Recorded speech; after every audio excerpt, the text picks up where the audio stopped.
your source for news, commentary, discussion, and debate at the intersection of the atheist movement and the LGBT rights movement. This is the Gaytheist Manifesto.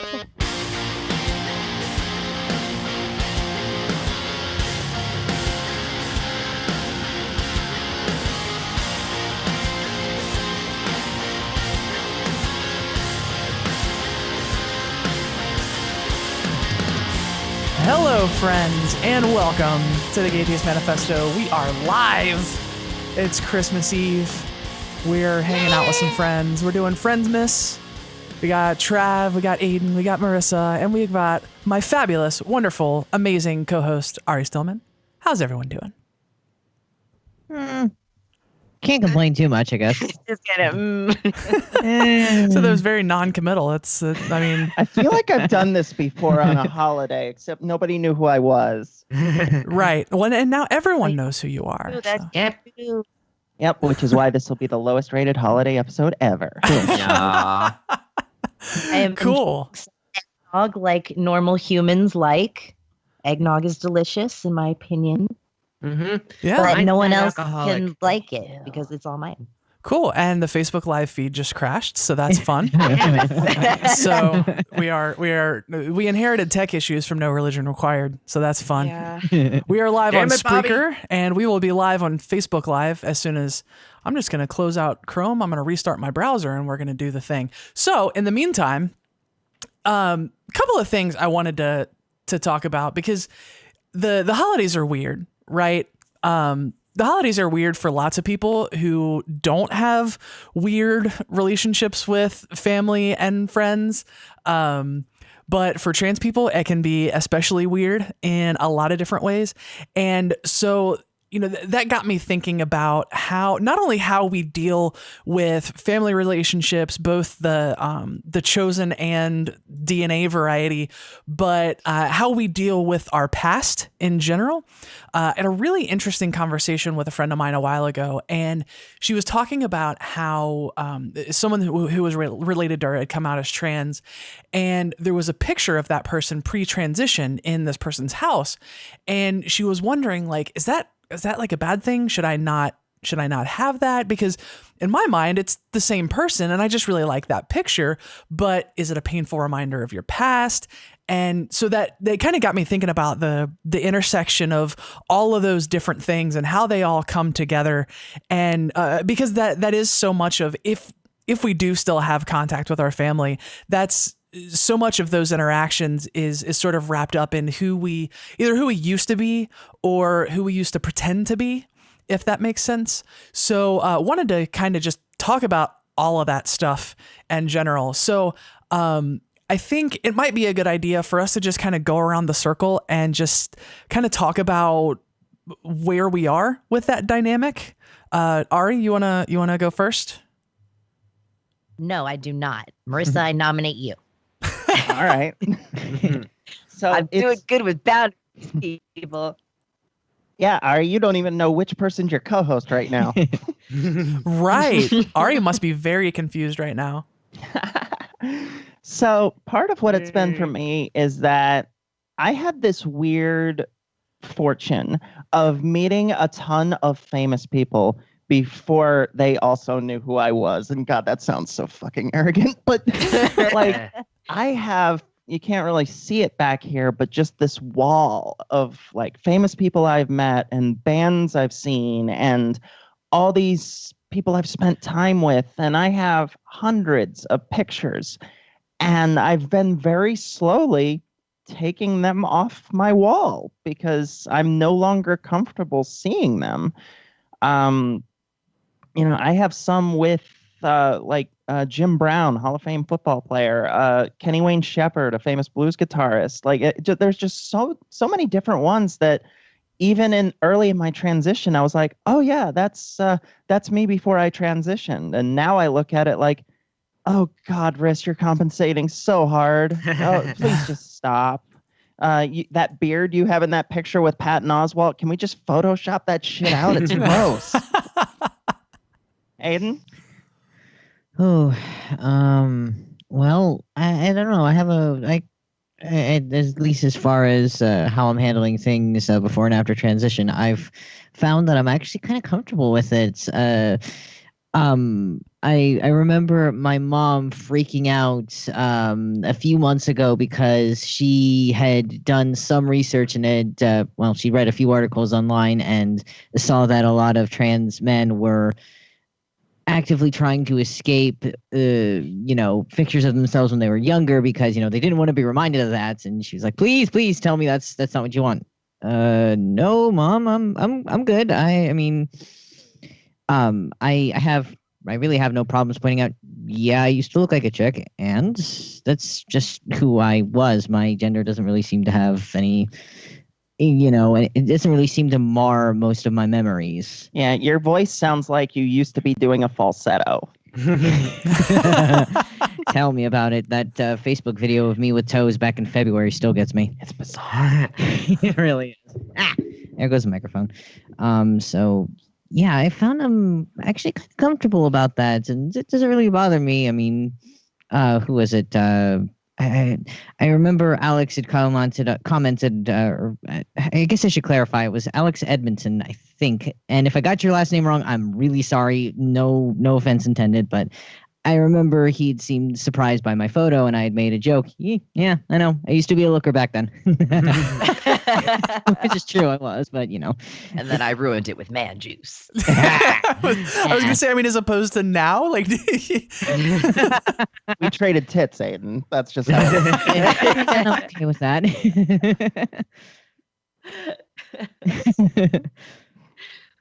Trav? Next.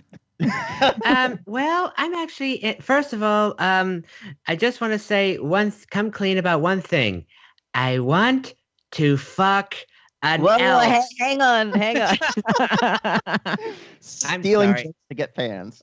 Yes, I am. I have no original personality of my own, and so all my life I've been pretending to be other people. Which leads me to my serious answer to this question.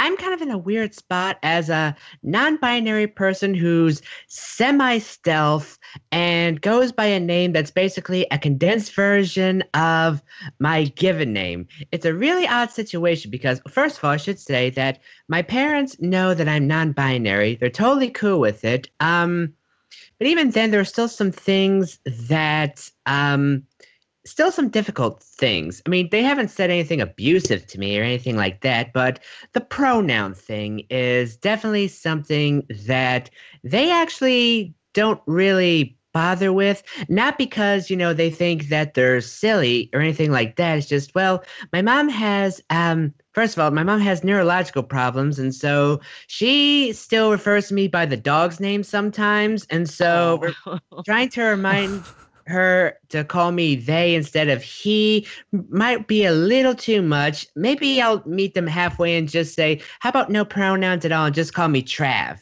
We did have she did ask me if whether or not she could still call me son. And that got me to thinking because there's no real gender neutral there actually are gender neutral forms, kid and child, but I'm 34, and so, her referring to me as her kid or her child, will sound weird. Offspring sounds weird too. So, as far as pictures in the house, well, I don't really mind so much. I kind of I wouldn't say I like looking at photos of myself, but I kind of, I don't freak out. I just look and say, wow, I've come a really long way. Look how unhappy I was in those pictures. There's a reason. Turns out there's a reason why I didn't smile in pictures. It wasn't, at the time I thought it was just to be cool. It's like, yeah. Yeah, exactly. Yeah. Stank face. Right, exactly. So I don't know. Like I said, that's my sort of weird spot that I'm in. Yeah. Ari, are you What was passing on the this one completely? So Eggnog's getting to you? Well, so what I've been thinking about is the idea of how the holidays are associated with families, and then how that ends up being a thing where you end up confronting your past self, or who who you used to be, who you used to pretend to be, who everyone else used to think you are, and how you react when you're confronted with reminders of that, and that kind of thing is more that and how that sort of translates into interactions with family, if that makes sense. Right. So I don't know if I really have a whole lot to say about this. I have a kind of strange situation in that my life as far as gender has really been, I guess, divided into three parts. The first one being wasn't aware of my gender identity. The second one being was aware but had to stay in the closet for safety. And then the third being right when I moved states, I immediately changed my name socially and started testosterone and all of that. And that's also the same time that I had to cut contact with my biological family. So it's like this very strange kind of very drastic split, I think, between these two parts of my life. Hi, Devin. Hi. So it rather than having like I guess I did sort of in that period where I knew what my identity was, but I wasn't able to live that way with everybody in my life. I guess I did have kind of a period of that like uncomfortableness where I knew what it was that I wanted, and I knew what it was. I knew how I wanted to express myself, and I knew I didn't want to be wearing these certain clothes or being referred to in this certain way, but I just kind of had to just grin and bear it because it was better than the alternative, which was coming out and losing my safety. So now that I have cut contact with my family and I'm totally out all the time, it's just like, it's not even a thing. Like, it's just like any other day, I guess. Like, my partners all call me with the right name and pronouns and everything. So I don't know what else to say about that, I guess. And I don't really have that many pictures of myself from when I was younger, but I would like to have some because I don't have any because my family all has them. But I don't think I would be upset by them because I guess I knew somewhere inside me at the time that whatever, if I was like being forced to wear a dress or whatever, I was like, I don't like this. But it wasn't like a soul crushing kind of experience, at least not for me. I guess, holiday things would just make me think rather than being focused on like gender stuff, it would be more focused on like family and abuse and trauma stuff. So yeah, kind of, I guess, a different-ish experience in that the gender stuff doesn't really factor in a whole lot for me around the holidays. Not any more than it does usually. Yeah. I think when I'm thinking about things like this, I think of two conversations. The first one is when I originally came out, one of my best friends, someone who I've known since I was like 14, we were talking, we were standing outside of IHOP in the middle of summer. It was like 2:00 in the morning, just having conversations like we used to do when we were like 17 or 18. And he was just being super honest and vulnerable about what some of his fears may be, like surrounding the unknown, like, so like, you're going to come out, you're going to change the way that you look and everything like that. And he asked like, well, so are you going to take all your old pictures down off of Facebook? And I was like, gosh, I hadn't even really thought about that.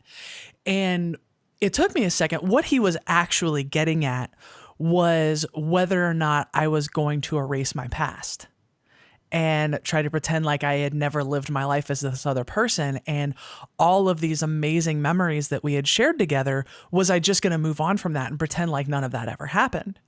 And thinking about it, like, I understand his fear and hesitation surrounding that. Like, I understand that because, for like almost 20 years up to that point, we have all of this amazing stuff that we did together, some really like formative life experiences. And I kind of came down on the side of, I don't really have a lot of rough stuff in my past aside from dealing with gender issues. So like, I don't really have anything negative associated with that aside from like the fact that I was struggling with being trans. And so like, when I see an old picture of me on stage with my band, I don't think, oh my God, I looked like a dude and I hated that. I think, oh my God, what a good time I had with my best friends. And I've kind of gone back and forth on that because there are some times where I'm just like, oh my God, like I wish I could just like Photoshop my current self over top of those pictures and just like pretend like I look like I do now back then. But there was also a conversation that I had with my grandma. So this was probably 6 or 7 years ago, my ex had bought me an introductory flight lesson for my birthday or for Christmas. I can't remember which, because there was a while where I was really infatuated with the idea of becoming a pilot, learning how to fly a plane, even if not as a career, just something as a hobby. Of course, it costs like $10,000 just to get a private pilot's license. So like that idea got shot down real fast. But so and it's really awesome. You go back, they give you like a 20-minute, like, here's how planes work. The instructor does the takeoff, and as soon as you're in the air, he's just like, well, take the wheel and here you go. And I'm like, oh shit, I'm actually flying a plane right now. But one of the things that they do is they take a picture with you and the instructor standing in front of the plane. And my grandma, or no, I'm sorry, I had that picture and I had thrown it away because I very heavily associated that picture with my ex. It was also like me looking ostensibly like a bearded dude. And so I was like, yeah, that's one picture that I'm not okay with sticking around, because my grandma has tons of pictures of me, like in my freaking wrestling onesie and all my prom pictures and my like 5th and 6th grade school pictures. And I don't feel as badly about those because I don't see as much of a direct connection between those pictures and the way that I am now. But at the time, that picture was like, oh, this was literally like a year ago. So I was like really uncomfortable with that. So I threw it away, and my grandma actually got it out of the trash and decided that she was going to keep it. And we actually ended up getting into a fight over it. And I said, okay, regardless of anything else, this belongs to me and I am choosing to throw it away, regardless of what it represents. This belongs to me and I want it gone.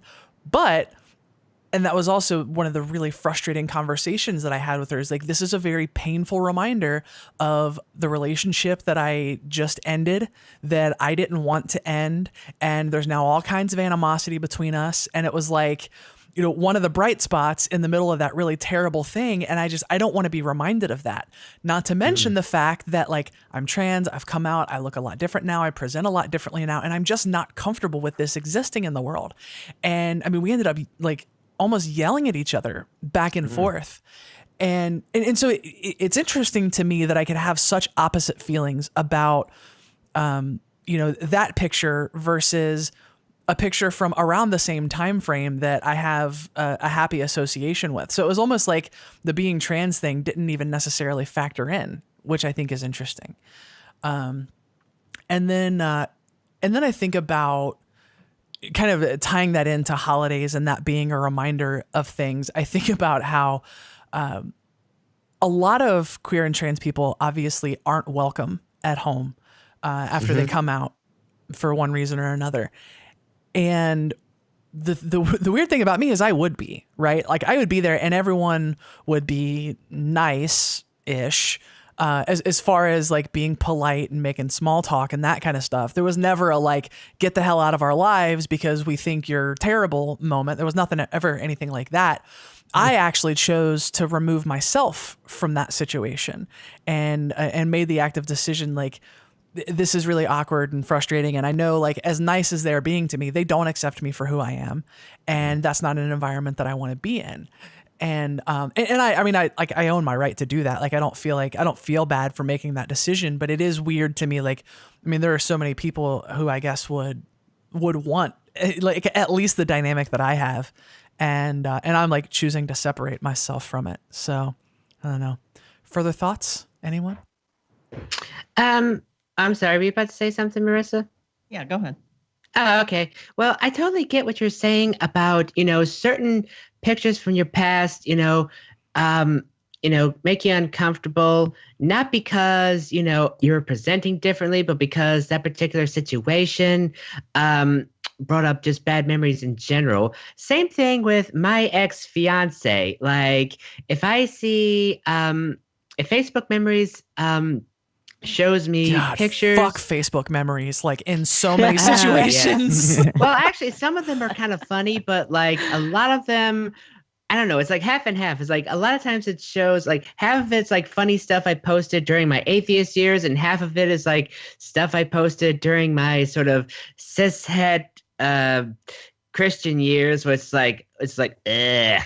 Especially the pictures. And and especially also pictures of me and my ex-fiance, which I'm kind of dreading tomorrow because I know that Facebook Memories is going to show pictures of me spending time with my ex and her family during past Christmases, and it's probably going to bring up some pretty bad memories because, that was a situation which was definitely spiritually abusive to me because, her and her family were like extremely, right-wing Calvinistic, fundamentalists, and often said that I wasn't like, a true man of God. They were right, actually, all along. Turns out. Yeah. I kind of want to drive up to their house and go, surprise! But I don't think that would really work. How you like me now, bitch? But yeah, I definitely also have to say that, when I see those pictures, part of me is like, oh yeah, that was a time in my life. And another part of me is like, I may be an atheist, but thank God that's over with. I guess in retrospect, I'm really happy with the fact that I made a new account. Like, I didn't start on Marissa Facebook until about 2014, and I was on Facebook since the early years under my dead name. So for Marissa was an OG. Yeah. Mm-hmm. Yeah. I needed a college address. Like, that's how old it is. Oh, wow. But, for many years, I was holding both. Like, I had the public profile, and then I had the real profile. So most of the memories I have are of me struggling with my gender identity. And I think I also have a relatively unique experience of dealing with these feelings for well over a decade before I started making them public. Like, I started really exploring my gender back at 18, which was, 2002, 2003. So there's many years worth of pictures, both presenting femme and pretending to be a guy. And that sort of has a weird connotation to it. Like, there's even pictures in my parents' house of me as a teenager, and I'm wearing makeup and obviously femme clothes, and they just didn't get it because they just thought I was gay. They're right. Just once again, like Trav said, wrong way.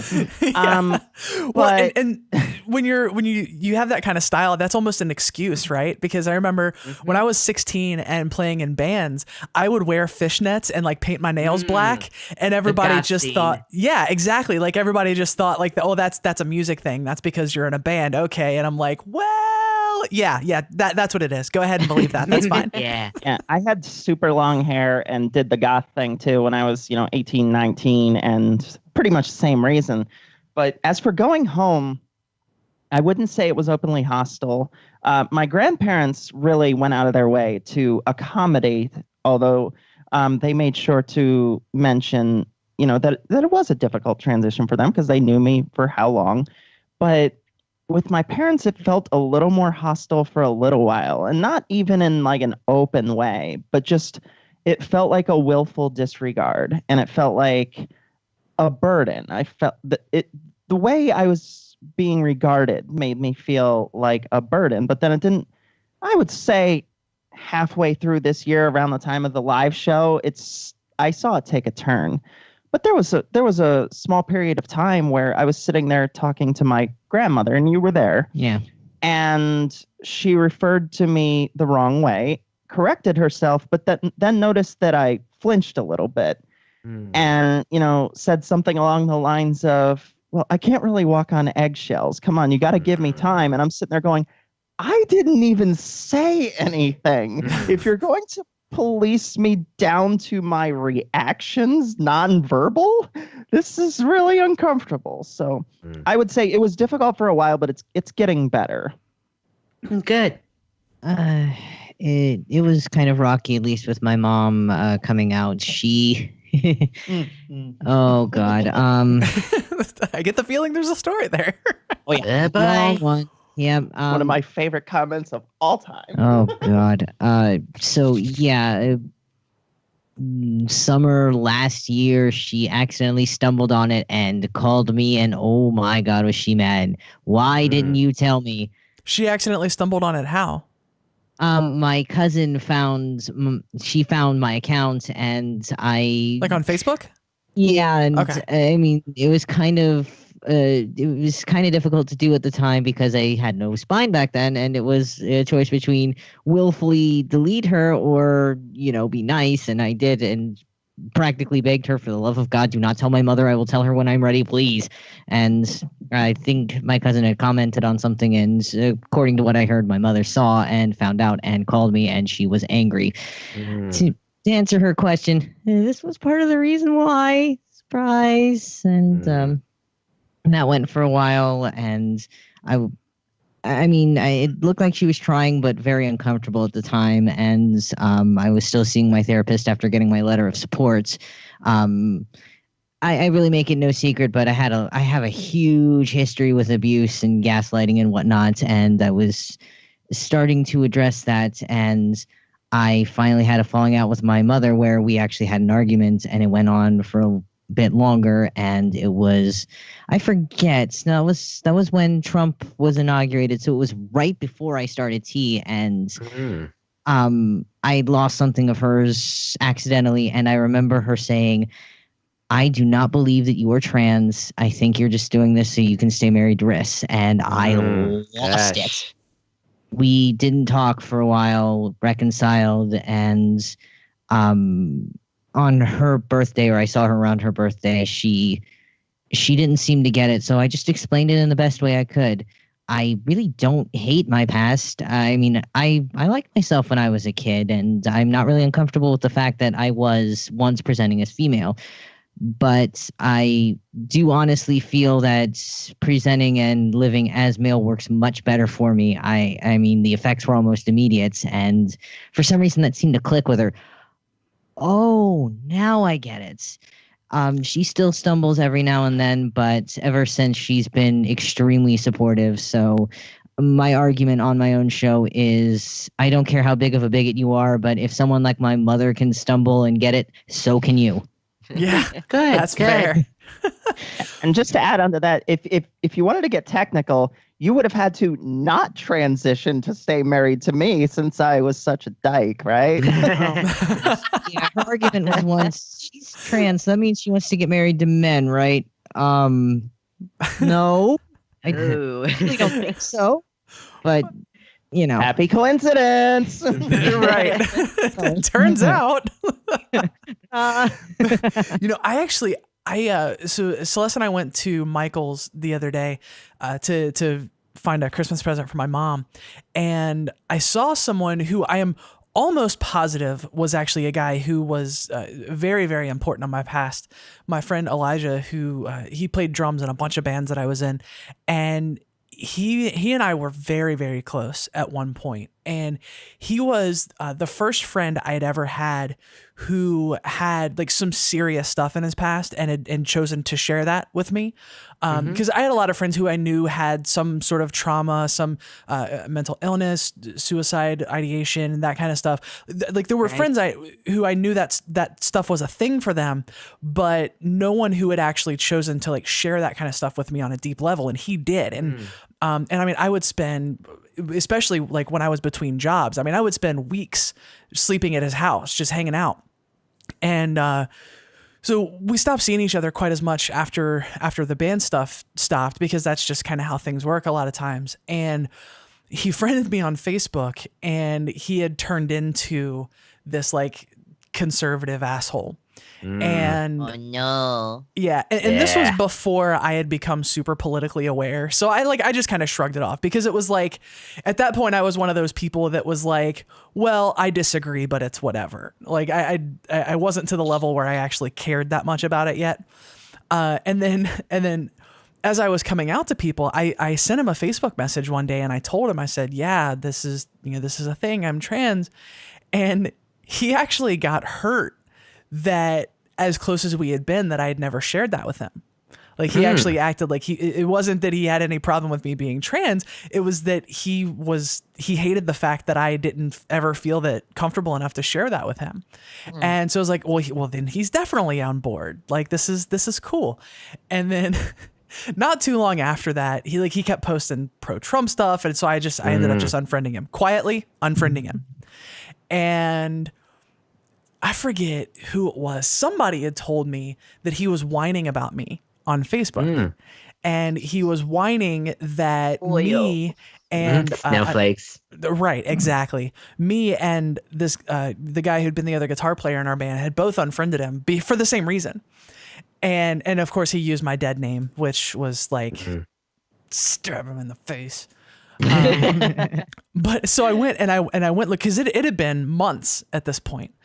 And I went back through his Facebook wall and I saw that he was actually posting anti-trans stuff. He was like, you know, I'm going to be the concerned father standing at the bathroom door, like one of those guys.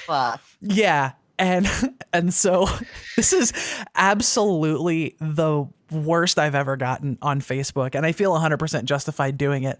So I commented on one of his posts and I was like, hey, remember that time you were bragging about not checking IDs while fucking underage girls and bragging about cheating on your girlfriend? Shut up, Randall. Yeah. Because that happened, right? Because he was the guy, like because the band that he was in before we were in a band together, they were one of the biggest bands in Cincinnati. Like they could easily draw 1,000 people to a show in their hometown, and they were like on their way up. And so like he was like one of the band guys, you know, and yeah, I mean, he used to laugh and joke about not checking IDs when he would fuck these girls, and he would like laugh and make jokes about cheating on his girlfriend and like just the worst kind of person. And like, I'm not even necessarily trying to say that I'm above all this, because at the time I was going along with all of it, right? I didn't check him. I didn't say like, well, that's fucked up, dude. So like, I don't mean to make myself completely a saint in this.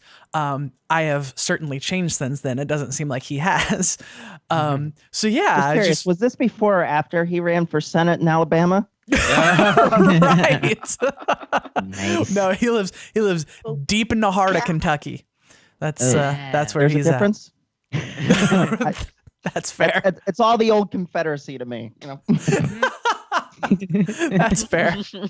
But yeah, I saw him and I just like that really stung, because, you know, again, like, okay, yeah, he turned out to be a terrible person, but like I just keep remembering all of the fun that we had together, and like traveling to shows and like playing shows out of town and getting to do amazing things. We played Warped Tour together one year, and it's like you wonder what stops someone from seeing that, like, because in my head I'm thinking, well, if I thought badly about trans people and then I found out this person who used to be my best friend is one, like that would at least make me think twice about where I was coming from.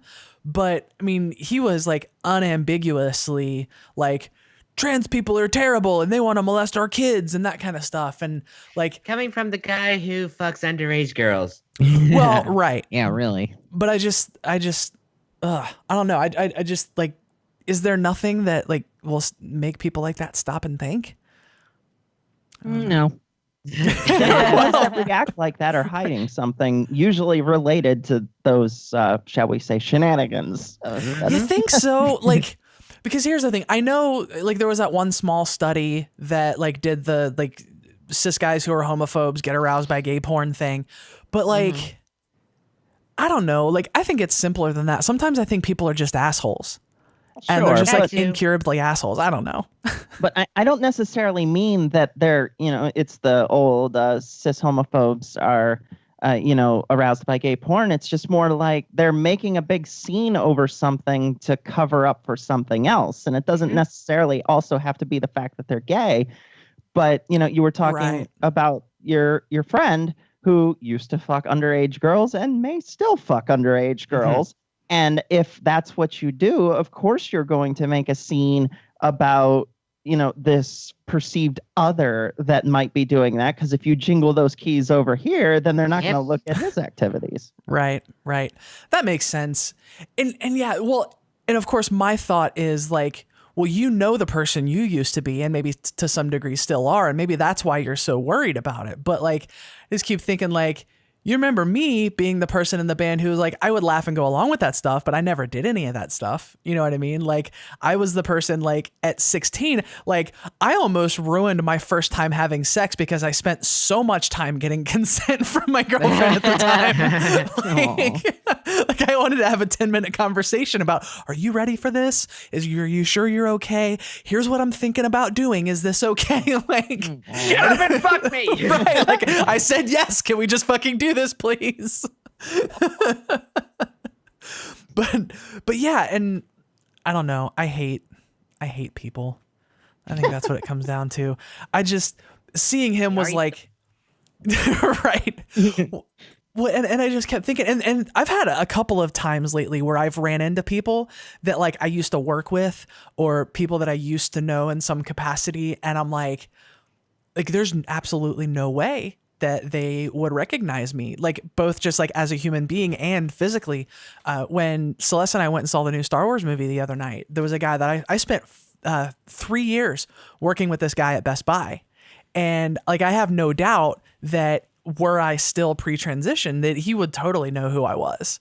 And I mean, as far as I know, he's a decent guy. Like I don't have anything bad to say about him, but, and then I went to Best Buy to get, I bought a camera, and this dude, I trained him in home theater 10 years ago. Like I taught him what he knows about home theater, and I'm now talking to him about cameras and memory cards, and he has no fucking clue who I am. And that's like simultaneously really weird and like really pleasurable to me, like knowing that I'm such a different person in other people's eyes. Kelly gets off on that. Yeah. Kelly gets off on most things, I think. I mean, you're not wrong. I'm kind of weird, if I can be honest. Is this going into Hope After Dark? Well, I guess Aiden and I have the benefit of not living anywhere near where either one of us grew up. So anyone who knows us out here either was among the first to know about us because this is the place where we felt safe, or met us as we are. So I guess we have that benefit, and also being in an incredibly trans safe area. But back before we moved, we had to worry about that a lot. I don't know. One of my favorite examples of that, last year, as far as as far as that, well, I decided last year I was going to reconnect with some of my friends from high school, and I ran into one of them who at the time, well, not at the time, but who I remember back in high school being, I wouldn't say super religious, but certainly involved with the church, and they convinced me to go to their church more than once, not to try and to indoctrinate me, but honestly because they're a good person and wanted me to try it out. And I was nervous about it. I usually have a whole spiel. This is, my nickname, which was Ace, and okay, I know this might be a lot, but I'm trans, and I know that sounds weird, but I'm still the same person. And I was hoping for the worst, the friend request being denied, a whole sermon on how wrong I was, anything. And not only did they accept, but they said, no, it doesn't sound strange at all. Actually, I've been questioning that myself. And as it turns out, he just started T a few weeks ago. So, Wow. Best case scenario. And I'm so proud of him. Like, you too? Yay! If we could all transition as fast as he did, like this wouldn't even be a problem. I mean, it's ridiculous. Under a year, I am still blown away by that. That is the greatest. I found out that like almost all of my friends from when I was younger are queer, and I'm like, this is awesome. Like we were all in the little babbies in the closet at the time, but we all just kind of found each other. I'm the only one who's trans as far as I know, but almost all of my friends are some flavor of queer from when I was a kid. See, I didn't really have a lot of friends growing up. Some of them are Facebook friends of mine, but we don't really talk that much. So I mean, none of them have ever said anything to me. Like I said, the way I present, it's basically right now makeup, eyeliner, and nail polish. And so I'm mostly read as an effeminate gay guy, even though that's wrong on both counts. Well, they're right about the effeminate part, but not about the gay and guy part, So I don't know. I guess because do you think that a lot of times, I don't know, I think I might be kind of, I don't know if, let me put it this way. I'm not purposely trying to go stealth. Okay, maybe just a little bit, because I know I am afraid that if I wear a skirt out in public, there might be a chance I'd get the shit kicked out of me, just a little bit, little chance. And so, and plus also I'm really poor, so I can't really do any medical stuff. Well, actually, I'm not really quite sure what medical stuff I want to do, or if I want to do any medical stuff. And I'm kind of rambling at this point, but I wonder if, maybe it's not that big of a deal with like a lot of my old classmates, because they don't read me as trans, I don't know if any of that made sense or not.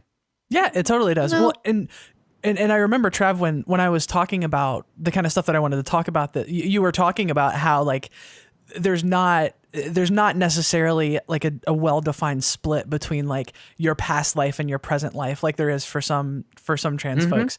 And I think like zooming out overall, I think that's an important perspective, because I think a lot of times we think when trans people come out that means like, oh my gosh, everything in your life is now radically different.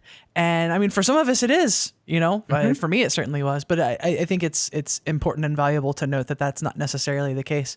I've thought about like going to high school reunions, if that's a thing I want to do, like, because my 10-year was, I want to say it was like 6 months or so after I came out, like not very long at all. And I was just thinking like, do I want to do this? Because like in some ways I think it would be really funny. because at that point I looked enough like my old self that people would have recognized me. And so like part of me enjoys the idea of being that like, oh my God, right. But then part of me remembered like what just absolute fucking assholes people in my high school class were. Yep. And so like, I don't know that I want to deal with that. And so now, when my 20-year reunion comes up, like, I just think to myself, like, I don't know that anyone would know who I was. Like people would ask me my name and I wouldn't tell them I would not say my old name, even as a, like, I used to be. Nope. Not going to happen. I'm Callie Wright. Oh, I knew this other person named Wright. Are you her sister? Or are you his sister? Yes, that's what it is. So I don't know. And then the other part of me is like, I still talk to all the people that I still care about from high school. So like, why would I even bother? Because it probably wouldn't be fun. Even if there wasn't the trans thing, like if I was just Callie all throughout high school and nothing had changed, like I still don't know that I would go, because like, who cares? Yeah, I can't imagine wanting to go see all the people who beat the shit out of me for being feminine back in high school. So, Same here. And my legal last name is super rare, so they would obviously know who it was regardless. And maybe a lot of them grew up, and a few of them I still talk to from high school, and they know, but plenty of them from high school as well have, even this year, treated me like absolute shit. And the nice thing is I have enough of a support community that I can shame the fuck out of them whenever they say something like that. Yep. I think I have 2,100 friends on Facebook, and 1,900 of them I've gotten in the last year. So there's not a lot of crossover in that Venn diagram. Right. But I'm not particularly motivated to go home and be like, oh, hey, what have you been up to? Oh, yeah, I'm a chick. You didn't know that. So Yeah. remember how I wore dresses and you beat me up? Well, yeah, I still do. So like, yeah, so I'm married. I have kids. I've got a podcast. I write books. Oh, and I'm a chick. Yeah. Yeah. Well, and part of me, and this is, I'm just going to say straight out that this is not an impulse I'm super proud of, but like, let's just be real with it. Right. There are a lot of people who like thought really highly of themselves that I went to high school with, who I know are not doing so hot in life right now. And like, I kind of want to like feel good about that. Oh, can I share a small anecdote about that? Please. Ooh. Okay, so I was in the theater of the absurd in high school. We What's did a that? whole thing. Very. I don't even know how else to describe it. It's absurdist. It was very much Okay. plays that were nonsensical that would mock something. So, for instance, the play I was in was called The Bald Soprano, and it ends with a giant argument between two married couples yelling absolute nonsense phrases at each other. So there was, I remember the lines: Scaramouche, Satan-a-touche, go take a douche. I've been goosed. Just a whole bunch of random shit. So okay, that's not important. But the point is, the director of the other play that we were presenting, after 10th grade, I was being sent down to Florida to get my GED because they decided they didn't want to bother with me at that high school anymore. And I was trying to make the best of it and saying that I was going to start at community college at barely 17 years old after I got it. And I was kind of proud of that. And, they were like, oh, yeah, you go ahead and go to community college. And then in 10 years, you'll be working for me. It's just shit like that. And that just stuck in my goddamn craw for so long. And I remember when I went back to community college, when I made honor society, when I got into Penn, and then I wrote it down and carried it with me for all 6 years of college. And the day that I graduated, I finally pulled out that piece of paper one last time and went, fuck you, Will, and threw it away. So it was Nice. It's like, yeah, I'm never going to get anywhere in community college except the fucking Ivy League with a cum laude graduation and 3 degrees. Go fuck yourself. Oh, you're still living at home with your mom. Oh, isn't that sad? Right. And here's the thing. I don't want to be that person. Like, I don't want to be the person that gloats over anything, right? Because I'm not better than anybody else.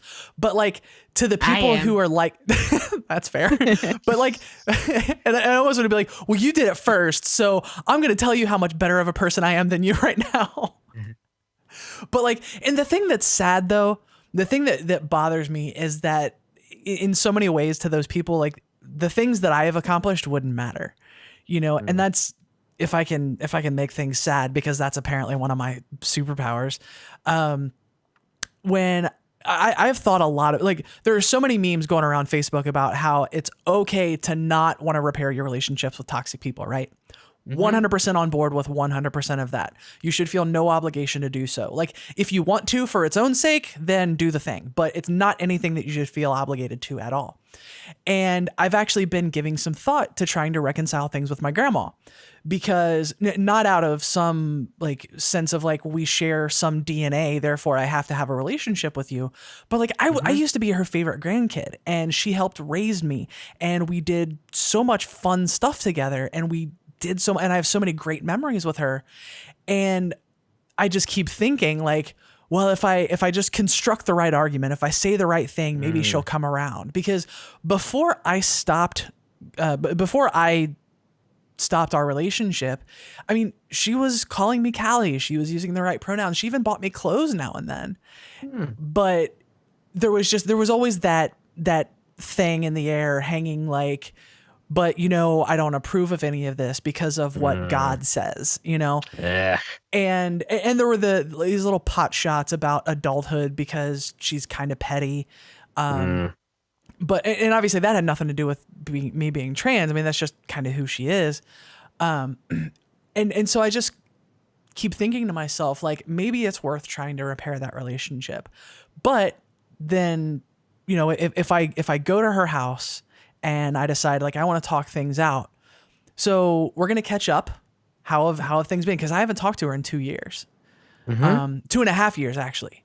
So obviously it's gonna come up. So what have you been up to for 2.5 years since we talked? And I'm gonna tell her about all of the amazing stuff that's happened in my life. I'm engaged. I had weight loss surgery. I had bottom surgery. I've spoken at a bunch of cons. I've traveled the country talking to people, learning about people's lives and stories as queer and trans people. All of the things that I am the most stoked on in life are all things that she hates. Yeah. So it's like, I mean, what do we have left at that point? Like, to force conversation about the weather? I think that's tough only because we are often tempted to write people off in that sense. And I totally understand why you would, Callie. However, I also have to say that my grandmother on my dad's side is probably the most pro-Trump, conservative, Christian, like red-loving person, except when it comes to me. And when I came out to her, there was some slightly problematic things, like when we had a conversation, she said something along the lines of, "Thank you for not putting on makeup while you were talking to me," things like that. But we got a Christmas package from her. Both of us were addressed correctly. And she has been very specific to say, it would take time to adjust, but I was still her grandchild and she needed to get used to that.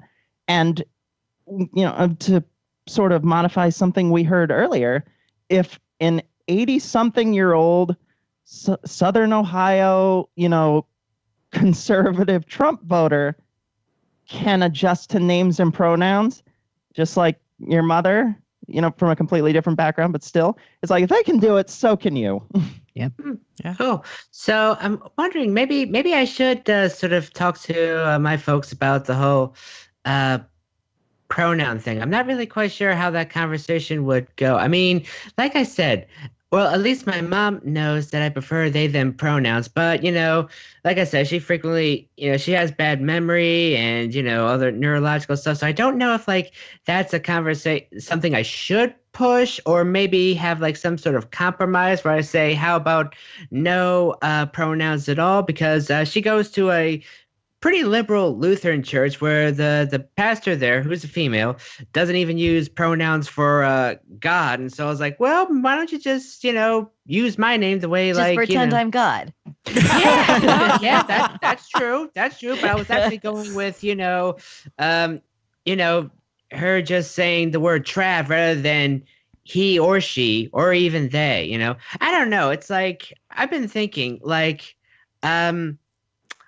I know we're going to talk about it in a future episode, Callie, but I think one reason why I had a really bad drinking problem this past year is because I don't really give myself permission to be myself. And I've always been like that for some reason. Mostly, I think it's because what happened was when I was, when I went out into the world and school and started socializing with other people after, my mom told me just be myself, everyone else was like, no! Don't be yourself. We don't like you. We don't like that. Be like everyone else. So I was like, okay, I guess I will, A ton of trans people feel like they have to overcompensate not being a burden to people.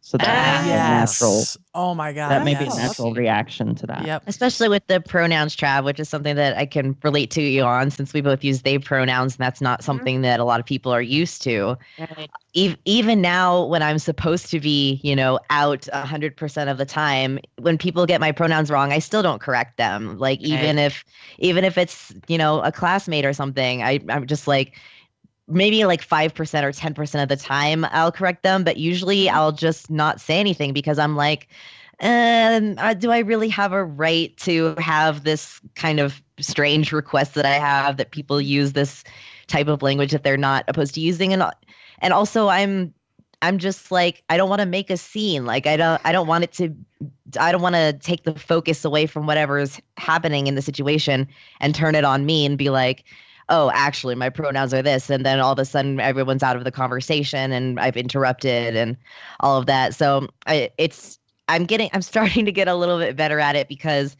I have realized that when I tell people about it, most people are really understanding and want to do what makes me comfortable and want to refer to me the correct way. And sometimes they just forget and they need some prompting, which I have to, I have to help them along with. And other people will correct them too if I don't correct them. So it's just kind of the balance between understanding that people are going to mess up and it is going to take people time to get used to it. And then at the same time, you also have to try and be firm and set your boundaries and say, this is the way that you need to refer to me. And, if you mess up, I'm not going to hate you and scream at you or anything like that. I'm just going to correct you, which is something that I need to work on more. Miss? Okay. Yeah. Tell Trav what you... Oh, Go sorry. ahead. No, go ahead. Miss, tell Trav what you usually tell me whenever I get down on being myself. You are perfectly entitled to correct people when it comes to being who you are. You are entitled to be referred to correctly, and you don't have to make anybody uncomfortable. I mean, you don't have to be uncomfortable because somebody else might be uncomfortable if you correct them. I used to just let it go, but recently I've gotten almost oversensitive to it. Even I was in Sally's yesterday, and full makeup, everything, and I was getting my red hair dye, and the person up front went, "Where's my manic panic guy?" And I said, "I'm right here, and I'm not a guy." And he gave the whole, "Oh, that's how I refer to anyone." I'm like, I don't hear you referring to any of the other female customers in here that way. So God, stop it. No, you don't. Oh, God. It's like, dude, when it's the word dude, okay, I can kind of see that. Guy, especially in that way, no. But I actually had a good response recently when I flew down to Florida earlier this month. The Delta stewardess came by and handed me my drink and said, "Here you are, sir." And I said, "I'm not a sir." And she went, "Okay, sure." And I reported that shit to Delta the second I landed, and so did about 10 other people, because it's nice to have a support network. But Delta was so on that shit that they had a voicemail on my phone before I even got to Molly's house. They did not fuck around. So that's awesome. Militia. Yeah. You've got one. You've got one. Really? I promise you've got one. You're part of the same community we are. People have showed up for all of us, and people will show up for you as well, my friend. I can promise you that. You can be who you are and not have to be uncomfortable because you're afraid of people being uncomfortable. Don't worry about that. Be who you are. You can insist on yourself. Yeah, I struggled with that a lot at first too, and that was something that I told almost everyone when I came out. Like, I'm gonna give everybody time to adjust. I don't want to just like spring this on everyone, and it was actually my friends and the people in my life that talked me out of it, because they were all so immediately accepting, and even one friend of mine who initially struggled with it. His response was like, "I'm having a hard time with this, but it's also not about me. So please do what you need to do. I just want to be honest with you about where I'm where I'm at." And I appreciated that. But he even said, he's like, "The thing that you have to do to make it better is to just do it, and I'll figure out how to deal with it." So I think there is also the idea that I think in a lot of times, if we are trying to do that for the people in our lives, make it easier for whatever they're dealing with, making it easier for them can sometimes end up being the thing that makes you the most comfortable anyways. And like, no, sorry, you don't get a 3-year-long adjustment period. This is now. This is it. And I'm not going to get out the pitchforks and start screaming when you mess up, but like, you're going to get corrected. And I think it is fair. And this goes back to a speech that I've given a million times, and I'm about to give it again. I don't think it's I don't think it's unreasonable for the people in our lives to ask for a little bit of grace in adjusting, right? When, okay, I've known you as this your entire life, and now I'm finding out you're this other person, and or that I have to think of you differently now. I'm on board with that, but it's going to take me some time to adjust. Okay. I don't think that's an unfair thing to ask. But the other side of that conversation is that, okay, but you need to understand that this is who I am. And so when you screw up, you're going to be put on notice that you screwed up politely, gently, however. And you have to understand that after a certain period of time, I'm going to get upset when you screw up. Even though I know you're not doing it to be hurtful, you're not doing it to be mean, it still hurts when you call me he. It still hurts when you call me by my old name. And I'm not angry at you necessarily. I'm not going to start screaming and yelling and make you feel like a terrible person, but you need room to adjust. I need room to be upset when things go wrong.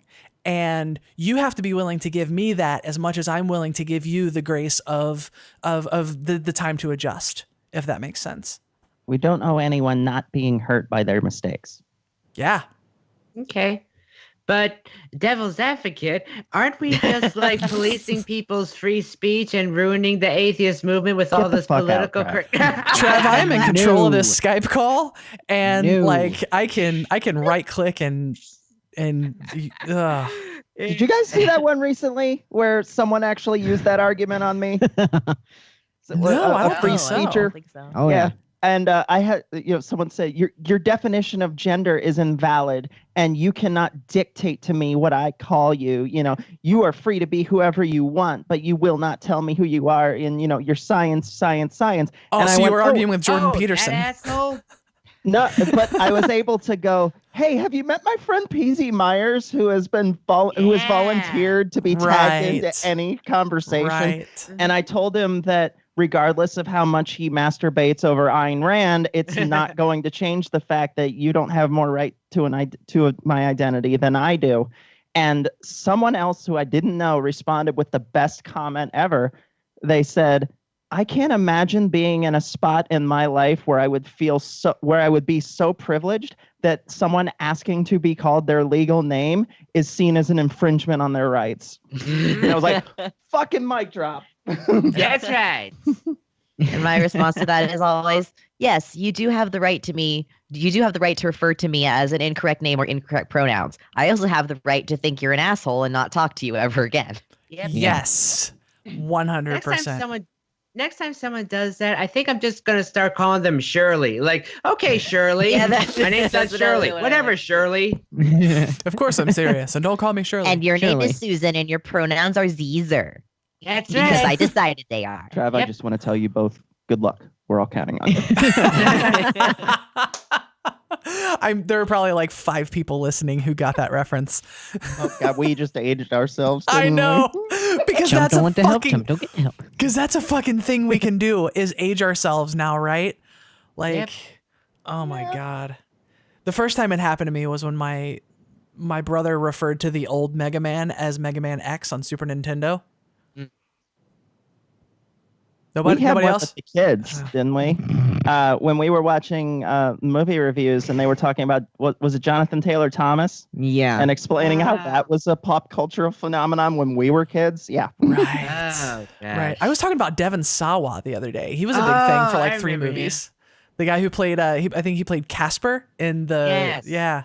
like Oh. late 90s Casper the Friendly Ghost. Ari's like, I don't Kissed know. my girlfriend Christina Ricci I twice. see young this shit. I don't know. I think It's it's a mostly babby. our kids. I mean, there's. I'm guessing since everyone watches, TV and there's the internet. There's Teen Titans Go, and I can't stand that show. And I remember telling the kids, Yeah. "Oh my God, this isn't anything like the original. There's an original. Oh, Yes, gosh. it's better written and it's a better art style. And yeah, but this. Yeah. I had to stop myself when I started a story with back when I worked at Blockbuster Video. And Oh, So now I have to explain what Blockbuster Video is. And no, before that I have to explain what video stores are. Oh, before that I have to explain what videos are. Uh-huh. Either that or just show Kieran a picture of the very first cell phone. She loses her mind every time she sees it. What is that? Well, Oh, we're old, Marissa. yeah. he's Not no. me. What? I'm still young and spry. Let me guess. I'm the youngest one in this conversation, aren't I? No, Probably. probably not. Why? I think How, I'm younger than you. how old? I'm 25. I'm gonna be 26 next month. Hey, we're the same age. All right. Oh, Ah. cool. Doing good. Actually, you are younger. 'Cause Shit. You will not be 26 until September. Shit, I'm always the youngest one. Why am I Damn. the youngest one? Wow, I thought you were older than I was. Isn't it your I always best? assume everyone's older than I am. Fuck you, Marissa. And Ari, thank you. Thank you. I always wanted to be told that. Thank you. Thank you for choosing to be born in January 1992. So we got 3 old millennials and 2 young ones. Can start making our alliances now. But I guess Mhm. so. Yeah, I guess we are all millennials though, so we are all equally useless. Mhm. 'Cause we've got that whole gender rainbow thing covered in this conversation. So Oh, but wait. How are we useless if we're killing all of the industries? yeah. Ah, Well, yeah. good So point. we're not actually useless. We are literally killing the world. Yeah. Yep. Mhm. Yep, we're monsters. Yep. Reason why we can't get any jobs is because we have killed all those industries. Yeah. Uh-huh. Yep. And spent all our money on avocados. That's right. Avocado Yummy. toast, Callie. and brunch. Oh, right. Avocado toast. Sorry. I had to complete that. And that shit's good. I don't know what anybody else is bitching about. That shit's good. Mm-hmm. I agree. Mm-hmm. What? I need to confess that I've never had avocado toast. It's just avocado on toast. It's pretty easy to make. It Wait, looks that's what it is? I didn't know. Yeah. Pretty much. Thanks for that, Ari. I appreciate Well, that. actually, you have to take the avocado and press it out and dry it in a very specific way, and it turns into toast. Yeah, that's what I thought it Very was too. When I first heard avocado toast, I was like, "What? What? A piece of toasted bread made out of avocado?" It's like, no, you just spread avocado on a toast. I'm like, oh, okay, that sounds pretty good. You take the skin of the avocado and you dry roast it for 3 hours. Well, really you know, important avocado About the full name. avocado chips are a thing. Like I'm getting Really? another shoulder massage. Oh, yeah. I am marrying her. Like, I am super excited about this. For the people not watching via Facebook Live, my wonderful fiance has entered the room and is massaging my shoulders because she's amazing. But so like I was trying to find a substitute for chips after my weight loss surgery, right? Like a healthier substitute. And I found that people do that with avocado, like smash it really thin and put it in the oven until it's crispy. I never tried it because as much as I love avocado, that still sounds gross to me. Yeah, that sounds like it would totally ruin a perfectly good avocado. well, right. Like I'm just saying, why wouldn't I just throw a little salt on some avocado and just eat some avocado? Yeah. It's just So. from Jesus. Yeah. it's got to be a better substitute than rice crackers, you know. Yeah. Yeah. No, what I ended up doing is I actually like a thin layer of cheese and put it in the oven and it gets crispy. You can season it however you want. Oh my God. So good. Oh, So good. nice. And we'll be Definitely right sounds back better with than Cooking with avocado. Millennials right after this. Right. Like that. I had a like, microwave quesadilla for dinner. Right. Ooh. I had crock pot loaded baked potato soup. Oh, nice. Well, given the cook in that house, Callie, that's not fair. Hey. Hey, you had Celeste's pot roast. I don't want to hear it. Yes, I know, but still, hey, hello, Yes, cook you're right good. here. I did not say you were a bad one. I just complimented Celeste. Yeah. That's all I did. I actually made the baked potato soup. Oh, you don't Ooh. have to lie like that. Nobody cooks in the same house. That's ridiculous. No, you know, I actually cook more often than Celeste does, but like it's like one of those things when you know, the person who never talks, but like when they talk, it's the most profound shit you've ever heard in your life. That's how like Celeste is. She doesn't cook very often, but when she does, like, get the fuck ready. The most Ooh. interesting trans in the world. That's right. I don't always cook dinner. But when but I do. It's pot roast. Stay hungry, my friends. So, trans stuff, right? Right. I was gonna say this is like a way departure from the. I mean, I'm fine with it, right? Because it's Friendsmas. We're just hanging out. Mm-hmm. Yeah, yeah. So what else we got? Other deep thoughts? Fucking no. We're talking about avocado toast. Yes, I have one. Mhm. Kangaroos. When they dream, and when they do, I mean, do they dream like dogs, where you know they kind of like kick, like they're like Ah. chasing a stick or something? I've always wondered that. Ah, never thought I of that hope so. before. I hope they do, because kangaroos are adorable. Aren't they? I need if a- Sleepy Carla comes out, do I stay on the podcast? Shit. Might have to think about that. And that, my Right. friends, is going to do it for this episode of the Gaytheist.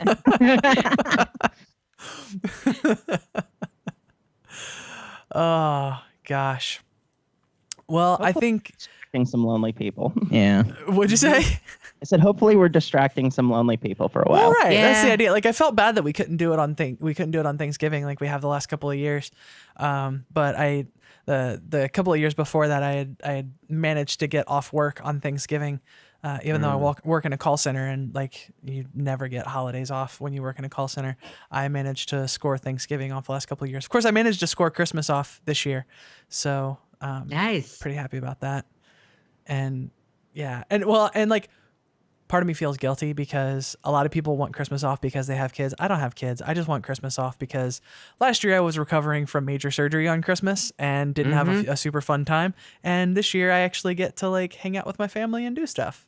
So Nice. I'm excited about that. So. Selfish. What? But wait a second, we're atheists. We're not supposed to celebrate Christmas. Remember, we're all supposed to be like Tom Flynn and just work all day, right? You're not allowed to say that name on my show. Sorry, I have to be the sarcastic one. You know, I really break. I don't want to have like dead air or anything like that. You know. No, you're fine. You're fine. If we're going to talk about the war on Christmas, we need to talk about Beth Presswood, who is the general of the war on Christmas, and We love Beth. She is one of my favorite people for many reasons that high on the list. Jeremiah likes to say that his favorite Christmas tradition is Beth Presswood going crazy on people and saying Yes. atheists shouldn't celebrate Oh, Christmas. it's so good. Oh, it's so good. I feel like we should also just talk about the fundraiser we did. Yeah. Yes. Do the thing. So I was talking with Ted's partner's partner. So Ted's mother is a metamor. I've never met her, but I got to hear that ever since Ted got into Gaia school, they've been happy to go to school again. Oh, good. And, you know, they had the happiness and wearing whatever they wanted to sort of just pushed out of them, and that they were, I used to like this, but I don't anymore. You know, a lot of that. And in the last few weeks, that has just really blossomed with them again. And the school has just been so amazing, not just for their experience, but their attitude and their Good. And I also think it's amazing that not only that people donated, we didn't quite make the goal, but we made enough of it that it made the difference. And just how many people in the podcasting community were willing to take a few minutes of their time and say, yeah, thank you. I'm going to mispronounce all these names now, but thank you. I feel personally attacked because that's literally what I did. Oh, that's no big deal. But if you haven't heard all of them yet, you should. They're spread across 2 episodes. But I mean, we had everyone from friggin' Noah, Lucinda, Jesse Dollamore was on there, Sharon, you, everyone Steve on the Shives, that regressive cuck. Right. That's right. Yeah.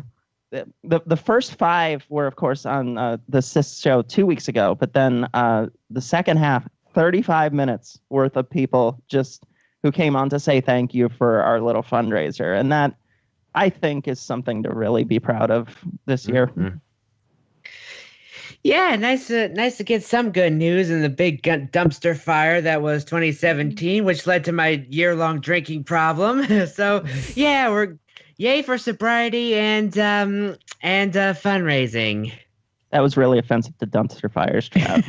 Right. Yeah, we gotta be careful. We gotta be careful with that. I guess I gotta go flush myself down the toilet now. Yep, you're a bad ally to the dumpster fires. Yep. We're gonna get so many angry emails. I personally identify as a dumpster fire, and what Trav said was unacceptable. Is that pulling the my chosen partner Patreon for the pledge. attack I'm going helicopter? to give it to Jordan Peterson. You said the name. I said it earlier. Yep. So let's close the episode. I would love to go around the panel here and just hear you talk about one thing or a few things that you're grateful for that happened this year. Who wants to go first? Fine. To be fair, I just said the thing I'm most proud of this year, but I'll have to think of a different answer now that we're on spot. But I've traveled probably as much as you have this year, Callie, and it was a lot more night and day of kicking down the closet door for me since I made my first appearance as my true self on your show about 13 months ago. And I think I've been in 20 states this year. And I've been in awesome places and terrible places. I've been in Seattle, but I've also been in Salt Lake City. And I was in Flint, Michigan. And I got to spend time with Standing Rock natives there. And all because I wrote a book that said, fuck you, Donald Trump, a few days after he was elected. Like, that's the reason most people know who I am. And I'm okay with that. But in that amount of time, I've released a bunch of podcasts. I've written a few words, and I've made so many amazing friends and gotten so many opportunities to help other trans people. And the fact that anyone trusts me with that kind of responsibility and reaches out to say hi and even forms a little militia where they attack people so I don't have to, like, I'm still convinced I'm living in some alternate timeline where people actually know who I am, because I am still trying to have some connectability to the fact that I deserve anything that's happened to me. And I just try to take all those good vibes and the fortune that I've had in the last year and try to pay it forward like we did with Ted. So I'm grateful for the fact that despite a terrible thing that happened at the end of last year, I have seen a lot of people wake up from apathy. I have seen a lot of people start actually doing things, whether that, even if it's just keyboard warrioring or if it's marching in the street and getting involved. I mean, trans people were elected this year. That is surreal. And I'm in the city where they elected 2 of them. So I like to think that a lot of people thought, well, this doesn't really affect me, so I don't have to worry about it. And unfortunately, we're going to have to deal with the consequences of that decision. But also seeing that people aren't as negative or hateful or irresponsible or, anything like that as much as we think that they are in our worst of times. So I just want to thank everybody who has stood up for people and helped other people out in this particularly dark time for a lot of different marginalized groups. Okay, I guess I'll go next. Well, mine kind of branches out a little bit, or is kind of convoluted. I don't know, maybe it's 2 separate things, but in June I heard of a politician, and unfortunately this first part doesn't even deal with anything in the United States, but there's someone that was elected to the Tokyo City Council this summer, and his name is Toyoma Hosoda. He is the first openly trans man to be elected to the council, and even campaigned that way, and he still got elected. I've been struggling a lot with, I've been struggling a lot with visibility for trans men and non-binary folk as well, and trans masculine folk, because every time, well, I wouldn't say every time, but up until very recently, whenever the term transgender was applied to anyone, or was mentioned in conversation, someone like Laverne Cox would always come up. And Riss used this thought experiment in one of her speeches one of your speaking engagements that I saw. Name one trans male celebrity aside from Buck Angel, and everyone kind of goes, So I'm seeing visibility for us. I'm seeing visibility for trans masculine individuals as well. And I'm even surprised. God, this sounds it's like self-fellatio, but I'm honestly surprised that people even listen to my show. I mean, that many, Jesus. But it came out of necessity because I got so sick of seeing so many different trans men saying, I have no money to afford my needles. My pharmacy doesn't have them, when you can get them off of Amazon. Or that dreaded question that always made me bang my head on the keyboard. So how long can I bind with ace bandages? No. Do that. Don't do that. So I started the show in April, and now, we have there's one trans man that was elected in Erie, Pennsylvania. There's what is his name? Felipe Cunningham, who was elected here in the Twin Cities.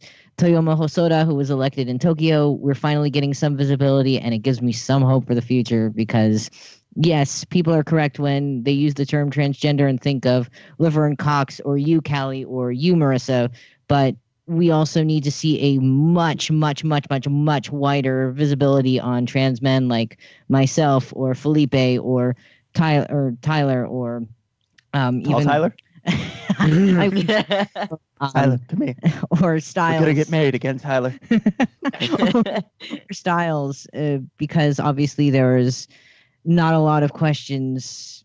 There's not a lot of answers to questions that younger trans men have, and I will not make a secret of this. I am still extremely frustrated that there is there's really no bottom surgery option for trans men, or not one that's done universally or one that's deemed safe or worth it. And we need to change that. So I'm thankful for higher visibility for us, and it really gives me hope for the next year and hopefully the next 5 to 10 years to come. Right.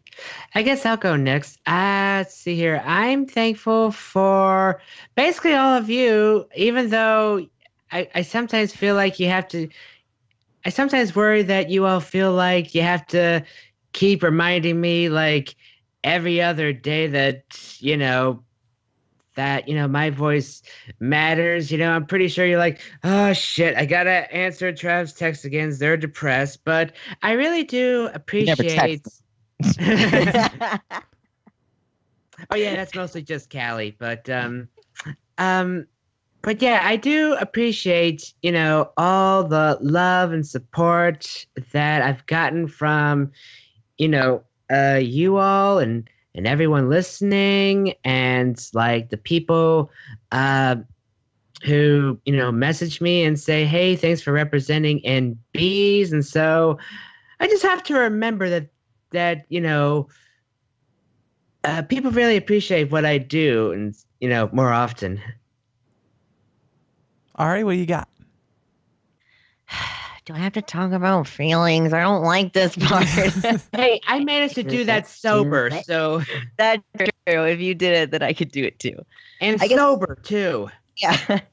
I guess it's really something very simple, which was that just last week was the first time that I was ever able to have all of my chosen family together in the same room with one another. So my partners, Zach and Jeremiah, and Casey, who's currently visiting, and she and Zach are on the couch playing Nancy Drew currently. Because Casey had met Jeremiah, and of course she's been around Zach before, but never all of us together at the same time. And so since she's here for Christmas, we were able to hang out with Jeremiah for, he spent the night over a Saturday and then spent all of Sunday with us. And then we met up again later in Denver to do some trivia at some pizza place. And I don't know, I guess that's a really simple thing, but it means a lot to me because I guess just because, since I don't really have a family now except for like my partners and everything, because I don't have contact with my biological family. And so the holidays are like, it's weird because I am very happy that I'm not around them, because I would be miserable and stuff would be awful like it always is.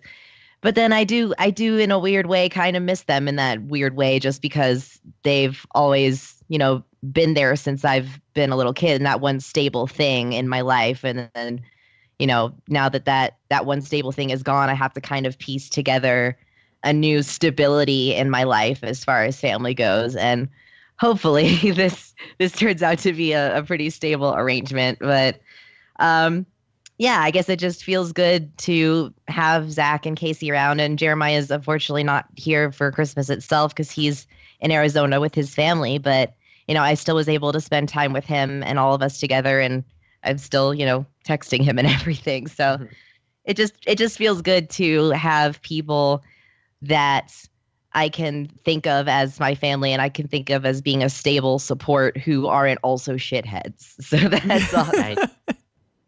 No, I think that's totally valid. And we've kind of incorporated a bunch of our family traditions together. So we're having tomorrow morning, Christmas morning, we're having Zach's family's traditional Christmas breakfast, which is biscuits with chocolate gravy and bacon and sausage. And I got some vegetarian sausage. It's great. And right. Casey's made us a bunch of cookies and bought us a little small Christmas tree, which is our first Christmas tree since moving away from our families. And we've got our cat. So being a little shit as usual. But Right. we're kind of building a new family in the place of the old family that sucked, which is good. That's awesome. I should book a red-eye flight to go over there. It's like, I want my biscuits and chocolate gravy. I'll send you the recipe. Zach has it. He got the recipe from his dad so we could make it this year since we're not there this year. Do That's it. Do the awesome. thing. Well, so I guess that leaves it to be my turn last. And God, I could do like another entire hour and a half long episode on the things that I'm grateful for this year. My health being a big one. I had my weight loss surgery December 21st. So, a year ago, just a few days ago. And I don't just mean like the number on the scale. I mean like measurable things about my health that have gotten so much better, and I feel so much better physically, and having Celeste there with me through all of that. And then in April we got engaged at a convention in front of 500 people, and there were that wasn't just a me thing. There were so many people behind the scenes who helped make that happen because they love us. And everybody from Gene, the organizer of ReasonCon, who I'm super grateful allowed me to do that and set some things up at the convention to make that able to happen. And Shelly for singing for us. She was super excited to be a part of it. Love her to death. And so like grateful for all of that. And then having our bottom surgeries together in San Francisco. Again, that never would have happened if it weren't for the support of a lot of people. And I don't just mean the fundraiser. I mean, the fundraiser was a huge help, and we probably couldn't have done it without the fundraiser. But like, I'm not even talking about that. Just the emotional support, the people that like in the darkest times where like I'm in pain and I'm not feeling good, and there's part of me that's questioning like, oh my God, I really, really hope this is going to be worth it. I don't know if this is going to be worth it. Like all of the people who were right there in the thick of it. I mean, even just on Facebook, like just Facebook Messenger. Hey, we're thinking about you. Hey, we want the best for you. We love you. We want to see good things happen to you.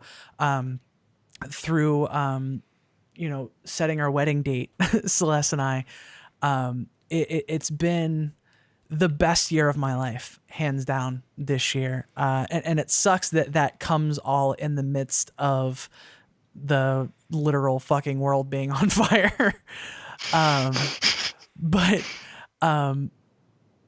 I can't say enough good things about the people in my life, especially the people on this Skype call. You all have been part of so many special things in my life. And even Celeste, who doesn't have a mic, but anybody who's watching on Facebook Live can see her. She's got her chin resting on my shoulder now. I am grateful for so much in my life this year, and I'm grateful for all of the people in my life who have helped make these amazing things happen.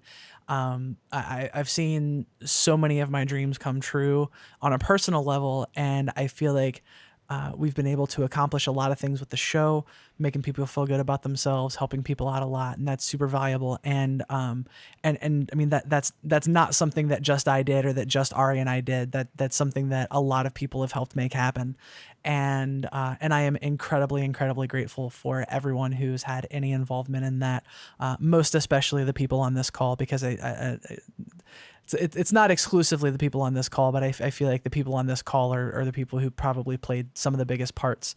And so to all of you, I love you all dearly, and I could not be more grateful to have you all in my life as Ari is making this. Oh, stop that, Ari. You know, you love Kelly as much as we all do. Yeah, but I can't admit it. Well, that, my It's friends, more- actually, thank you all for joining me. I was going to start the outro without even thanking you all. So Marissa, Aiden, Trav, I love you all. Thank you so much for joining us. It is greatly appreciated. Thanks for having us on. Of course, we love you too. And that, my friends, is going to do it for this episode of the Gaytheist Manifesto.